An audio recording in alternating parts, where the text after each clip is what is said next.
Drugo predavanje se, kot že nakazano, močno prepleta s prvim.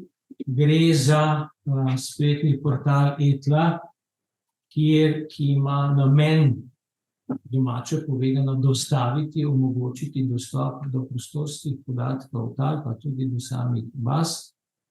Tisto, kar bi želel povedati, je, da ta današnji seminar je bil načrtovan že kar nekaj časa tega.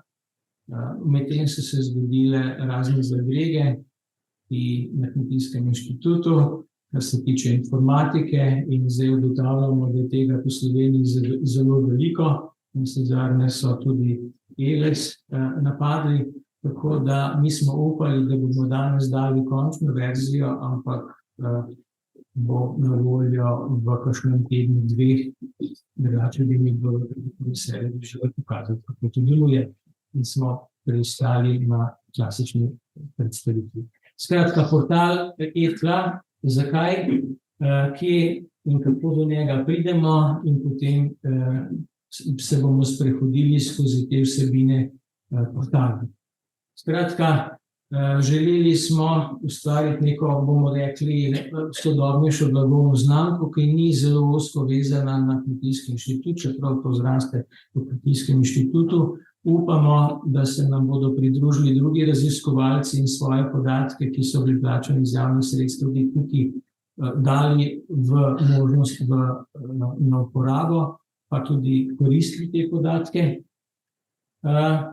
Skratka, omogočiti dostop do podatkov, podati informacije o vzorčenju, o analitiki, o rezultatih, o literaturi, o raznih člankih, knjigah, vse, kar omenja tla, da ne bi bilo dostopno na enem samem mestu, na enem vozlišču. Nekaj kratkega o ekosistemskih storitvah tal, kar je zdaj zelo popularno o tem govoriti. Kakorkoli te stvari bomo dopolnjevali, tudi z samimi osnovnimi informacijami o kemijskih fizikalnih lastnostih tega zelo pomembnega naravnega vira. Podatki tal so dostopni na spletnem portalu e-tla na dva načina. Eno je tako imenovani dolpotek ali download, kakor mi na kratko rečemo. Tukaj gre za zaključene in dokumentirane baze podatkov v vektorskem in rastrskem načinu. To so rezultati teh projektov. Menimo, da ne smejo ostati samo v predalih, ampak da jih je treba uporabljati, in zato jih dajemo in dajemo dostopnost. Vsaka baza podatkov ima 3 zavihke.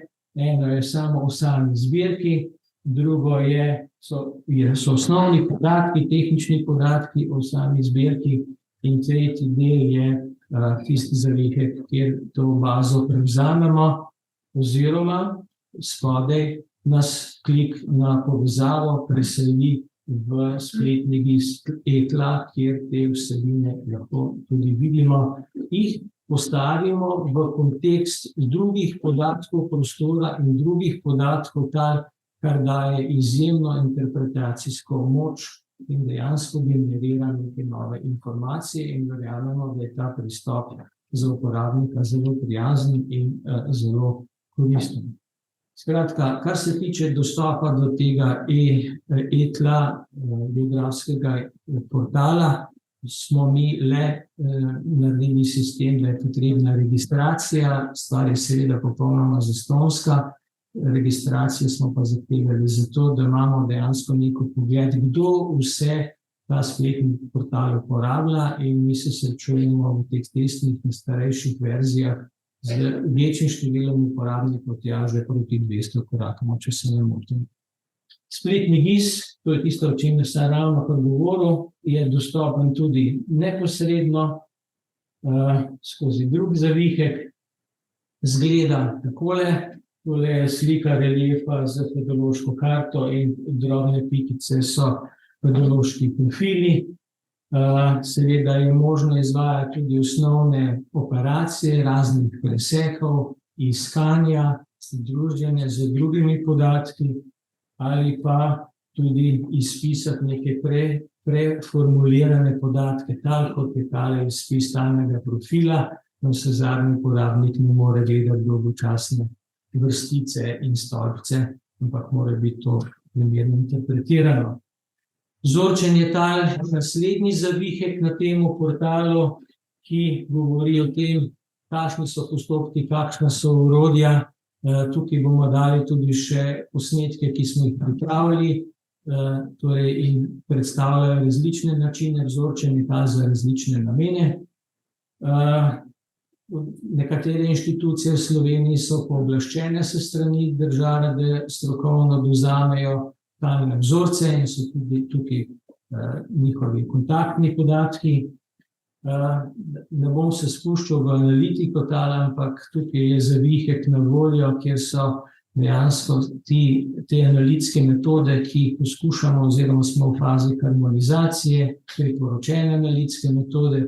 Imamo tudi seznam laboratorijev s kontaktnimi številkami, se pravi laboratorije za tla, in pa dejansko vse skupaj pelje v harmonizacijo analitike tal. Malce neugodne razmere smo imeli do sedaj, da smo imeli enotne kriterije, pa različne analitske postopke, kar ni bilo najbolje. En pomemben zavihek je tudi zavihek za orodji za interpretacijo tal. Tukaj smo še precej na začetku, zaenkrat imamo dve orodji. Prvo orodje je vsebnost onesnaževal v tleh. Tukaj smo razvili algoritme, ki upoštevajo nacionalne zakonodaje, pa tudi naravne danosti v Sloveniji. Skratka, portal omogoča uporabnikom omogoča vpis svojih podatkov, ki jih dobi na listu papirja iz laboratorija, z najosnovnejšim spremnim podatkom, skratka o lokaciji dnevu vzorčenja, globini vzorčenja, in pa seveda povedati mora, v katerem predelu Slovenije je to vzorčil. Zakaj? Zato, ker ta portal interpretira tudi in upošteva naravne vsebnosti težkih kovin v tleh.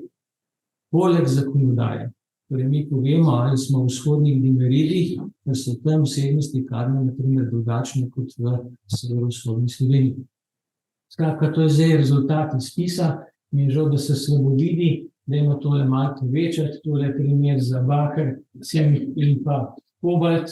Kot vidimo, zgornja pasica siva je izmerjen analitski podatek, srednja pasica je običajna in pričakovana vrednost kovine v tistem predelu Slovenije in spodnja je v slovenskem povprečju. Kaj ugotavljamo? Mi imamo v Sloveniji namreč preostre kriterije za določene kovine, ker so naravne vsebnosti višje, kot pa so recimo v naši zakonodaji, kar nam nekako ne uspe popraviti.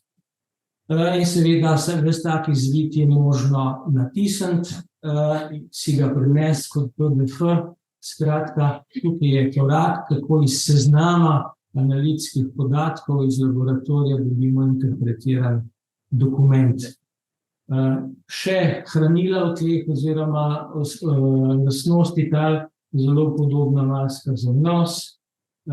Tukaj imamo kislost fosfor-kalij, če prav vidim.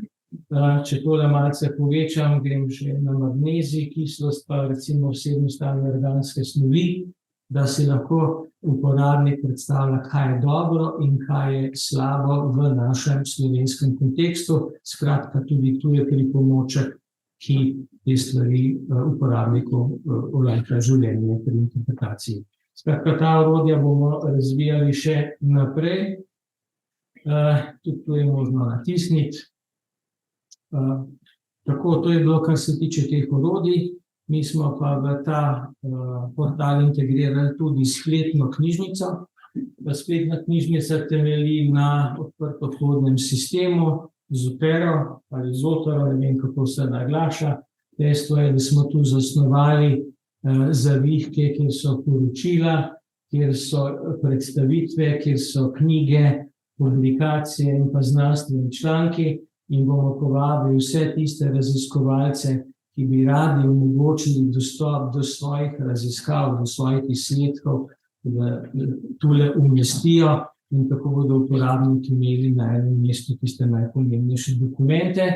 Ti dokumenti imajo tudi priponke, skratka, lahko je ob upoštevanju avtorskih pravic, je lahko pripet kompletni članek, kompletno poglavje v knjigi, kompletni letak.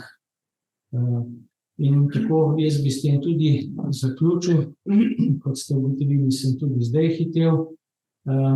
Tudi za tem sistemom je cela skupina v različnih vlogah, gre za ista imena, ampak tak sistem ne more živeti, če ukolikor nekdo svojega dela napravi dovolj dobro. Še enkrat poudarjam, stvari bomo razvijali še naprej. Odzivi prve so zelo ugodni in vas vabimo k uporabi in k prijavi, da dobite uporabniško ime, toliko, da vemo, komu moramo prilagoditi naše spletne servise. Toliko in hvala lepa.